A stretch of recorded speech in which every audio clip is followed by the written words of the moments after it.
जिंदगी तूने ये सुस्ती में या मेहनत में गुजारी जिंदगी तूने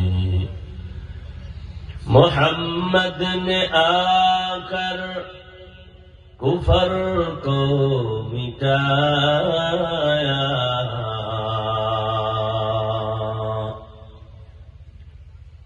मोहम्मद ने आकर कुफर को मिटाया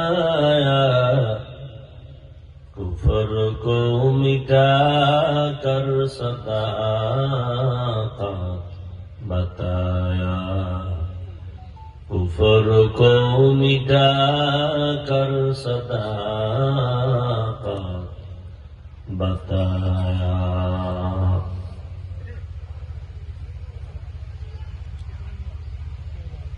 দ্বিতীয় ইসলামী সমাজ কল্যাণ পরিষদের উদ্যোগে আয়োজিত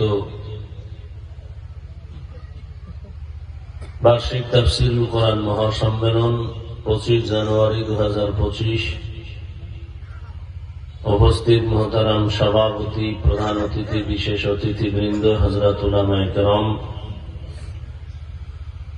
অত্র অঞ্চলের বিভিন্ন স্থান থেকে আগত আল্লাহ পাকের আশিকিন, জাকিরিন, শাকিরিন, মুহিব্বিন, মুরব্বিয়ান এজাম, কালিজার টুকরা আমার সমবয়সী যুবক বন্ধুগণ, স্নেহের ছোট ভাই, পর্দার আড়ালে মা বোনেরা, আল্লাহ পাকের দরবারে শুকর যে আল্লাহ আমাদেরকে সুস্থ রেখেছেন এবং পৃথিবীর শ্রেষ্ঠ মজলিস, উলামায়ে আহলে হকের মজলিস, গুনাহ মাফের মজলিস, তওবা কবুলের মজলিস, বরকতীয় মজলিসে আমাদেরকে হাজির হওয়ার তৌফিক দান করেছেন। নিয়ামতের শুকর আদায়ার্থে সকলেই পড়ি আলহামদুলিল্লাহ। তাই মনিটরের সাউন্ড বাড়াও আর ইকো দিও না, রিভার্ব থাকবে, ইকো বন্ধ, মনিটরের সাউন্ড বাড়াও স্টেজে। উলামায়ে হযরত আলোচনা করেছেন, আপনারাও আলোচনা শুনছেন। উলামায়ে কেরামের কথাগুলো সহি তরিকায় আমল করার তৌফিক দান করেন। উলামায়ে কেরামের ইজ্জতকে আল্লাহ বেশি বেশি বাড়ায় দেন। এই মাহফিল আল্লাহ পুরা অঞ্চলের জন্য হেদায়েতের ওসিলা বানায় দেন। মাহফিলের বরকতে অত্র অঞ্চলের সমস্ত কবরওয়ালাদেরকে জান্নাত দান করেন। সংক্ষিপ্ত সময় আমি আপনাদের দোয়া নিতে আসছি এবং দু চারটি কথা বলার নিয়তে কুরআন হাকীমের এক আয়াতে কারিমা তিলাওয়াত করেছি। নবীজির হাদিস থেকে এক টুকরো হাদিস পড়েছি। ইখলাসুল নিয়তের সমন্বয়ে সহি নিয়তে, সহি তরিকায় সহি কিছু কথা বলতে পারি, আপনারা শুনতে পারেন মতো তৌফিক আল্লাহ দান করেন।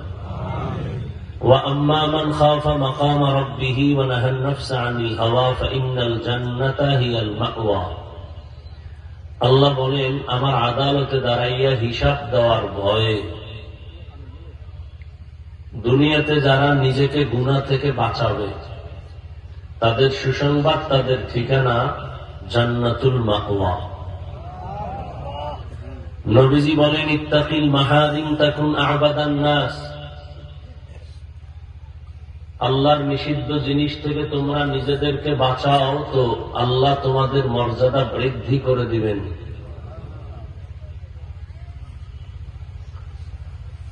এই দুনিয়ার জীবন ক্ষণস্থায়ী,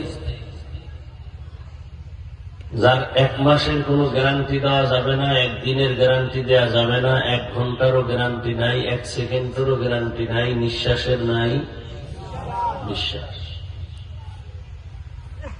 তাহলে দুনিয়াতে আল্লাহ পাঠাইছেন কেন? ভাই মেশিনওয়ালা তুই, হ্যাঁ বুঝে না? আমি বলি যে ইকো দিও না, ইকো হয় কেন?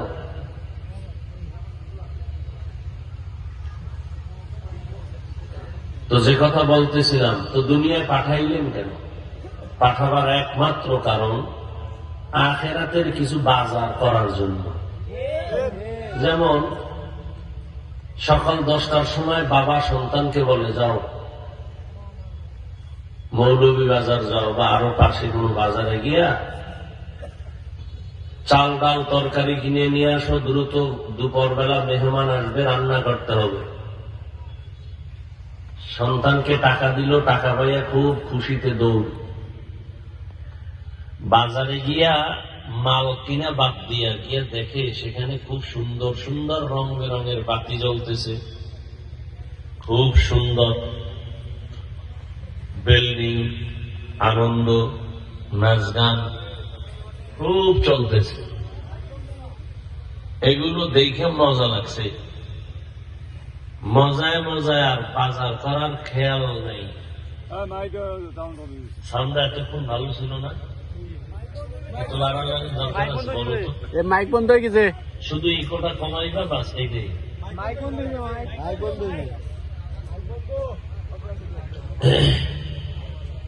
সন্তান বাজারে গিয়া সব খেলার মজা পাইয়ে ভুলে গেছে।